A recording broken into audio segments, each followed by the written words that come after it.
మనము ఈరోజు ఒక కంపారిజన్ చేద్దాం. ఆ కంపారిజన్‌లో ఏమొస్తుందంటే గోల్డు, తర్వాత ఎఫ్‌డి, ఆ తర్వాత మన మ్యూచువల్ ఫండ్. ఈ మూడిటిని తీసుకొని ఏది ఎక్కువ రిటర్న్ వస్తుంది?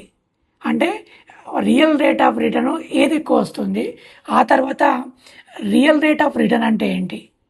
అలాగే ఈ డాటా ఇప్పుడు నేను చెప్పే డాటా 2001 నుండి 2026 వరకు తీసుకున్న రియల్ డాటా ఆర్బీఐ డాటా అండి. సో దాన్ని ఒకసారి మనం చూసుకున్నట్టంటే సో అసలు రియల్ రేట్ ఆఫ్ రిటర్న్ అంటే ఏంటంటే ఇన్ఫ్లేషన్ని మనం రిటర్న్లోకి వెళ్ళి మైనస్ చేస్తూ ఉంటాం. సో ఈ రకంగా మైనస్ చేసినప్పుడు మనకు వచ్చేది రియల్ రేట్ ఆఫ్ రిటర్న్.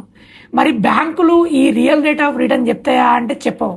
బ్యాంకులు ఏం చెప్తాయంటే మీకు 10% రిటర్న్ వస్తుంది, 20% రిటర్న్ వస్తుంది అని చెప్తారు. కానీ మనకు ఏ బ్యాంకు కూడా ఎవరు కూడా రియల్ రేట్ ఆఫ్ రిటర్న్ ఇంత వస్తుందని ఎక్కడ అనౌన్స్ చేయరు. అది మనకు మనం తెలుసుకోవాలి. సో అలాగే మనం ఎఫ్డీలో కనుక చూసుకున్నట్టంటే 2001 నుండి 2026 వరకు డాటాని మనం చూసినట్టంటే యావరేజ్గా అది ఇచ్చిన రిటర్ను 6.96 అండి.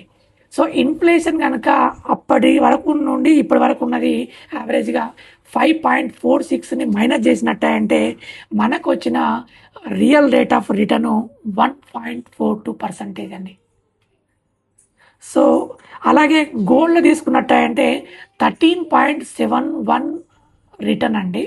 సో దీనిలో ఇన్ఫ్లేషన్ 5.46.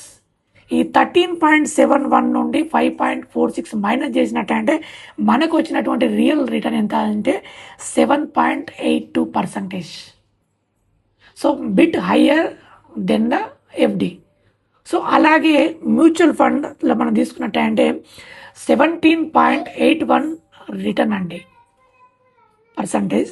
అలాగే 5.46 ఇన్ఫ్లేషన్ మనం మైనస్ చేసినట్టంటే మనకు వచ్చిన రియల్ రేట్ ఆఫ్ రిటర్న్ ఎంత అంటే 11.71%.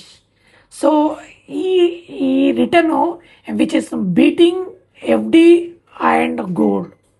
బట్ అండ్ యావరేజ్గా మనం గోల్డ్ని సేఫ్ హెవెన్గా తీసుకుంటా ఉంటారు. ఎందుకంటే సో గోల్డ్లో పెట్టినట్టంటే ఇంట్రెస్ట్ రాకున్నా కానీ అదొక సేఫ్ అసెట్. తర్వాత మన అవసరాలకు మనతో ఒక ఎమోషనల్తో అటాచ్ ఉంటుంది కాబట్టి మనకి ఎప్పుడంటే అప్పుడు అవసరం పడుతుంది భావిస్తూ ఉంటారు. సో ఇదండి. కాబట్టి before you invest you just know that